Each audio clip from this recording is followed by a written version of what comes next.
ভ্ৰাম্যমান থিয়েটাৰ জগতত প্ৰতিষ্ঠিত সংগীত পৰিচালক প্ৰয়াত বাবুল নাগৰ একমাত্ৰ কন্যা গীতালী নাগৰ প্ৰচেষ্টাত হাৰমনি সন্নিৱিষ্ট হ'ব জুবিন গাৰ্গদেৱৰ সৃষ্টিৰ চৰ্চা। উল্লেখযোগ্য যে ভ্ৰাম্যমান থিয়েটাৰ জগতত প্ৰতিষ্ঠিত সংগীত পৰিচালক প্ৰয়াত বাবুল নাগৰ একমাত্ৰ কন্যা গীতালী নাগৰ প্ৰচেষ্টাত হাৰমনি শুভাৰম্ভ হ'ব অহা 15 ডিচেম্বৰত। নমস্কাৰ, মই গীতালী নাগ। অসমৰ ভ্ৰাম্যমান জগতৰ বিশিষ্ট সংগীত পৰিচালক বাবুল নাগদেৱৰ একমাত্ৰ জীয়ৰী। বহুত বছৰ আগৰ পৰাই দেউতাৰ লগতে এটা সপোন সাজিছিলোঁ যে আমাৰ যোৰহাটত এনেকুৱা এখন প্ৰতিষ্ঠান হ'ব য'ত নেকি আমাৰ শিল্পীসকলে গুৱাহাটীলৈ নগৈ যোৰহাটতে সেই একে মূল্যতে বাদ্যযন্ত্ৰ ক্ৰয় কৰিব পাৰিব। আৰু সেয়া আমাৰ প্ৰচেষ্টা এতিয়া কাৰ্যকৰী হ'বলৈ গৈ আছে।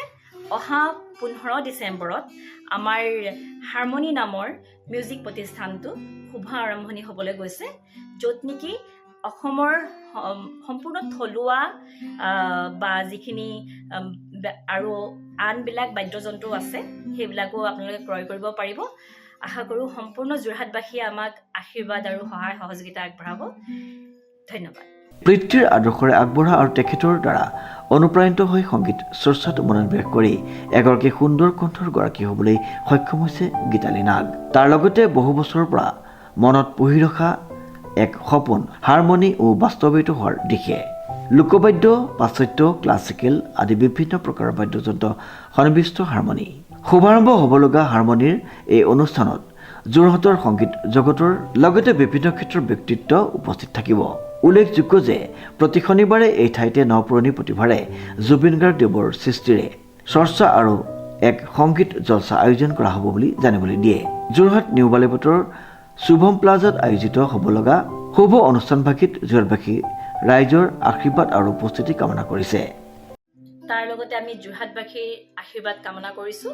আৰু আমাৰ এই প্ৰতিষ্ঠানটোলৈ অহাৰ ঠিকনাটো হ'ল নিউ বালিবাট লিয়াজ এনক্লেভ নিয়াৰ শুভম প্লাজা বিল্ডিং। থলুৱা বাদ্যযন্ত্ৰৰ লগতে আমাৰ ইয়াত ৱেষ্টাৰ্ণ আৰু ক্লাছিকেল বাদ্যযন্ত্ৰখিনিও পোৱা যাব। আৰু লগতে সেই বাদ্যযন্ত্ৰখিনি মেৰামতিৰ কাৰণেও আমাৰ ইয়াত আমি সুবিধা আগবঢ়াইছোঁ ৰাইজৰ কাৰণে, য'ত নেকি ইয়াৰ পৰা ক্ৰয় কৰা বস্তুখিনিৰ লগতে আপোনালোকৰ পুৰণা যিখিনি বাদ্যযন্ত্ৰ আছে সেইখিনিও মেৰামতি কৰাৰ সুবিধা পাব।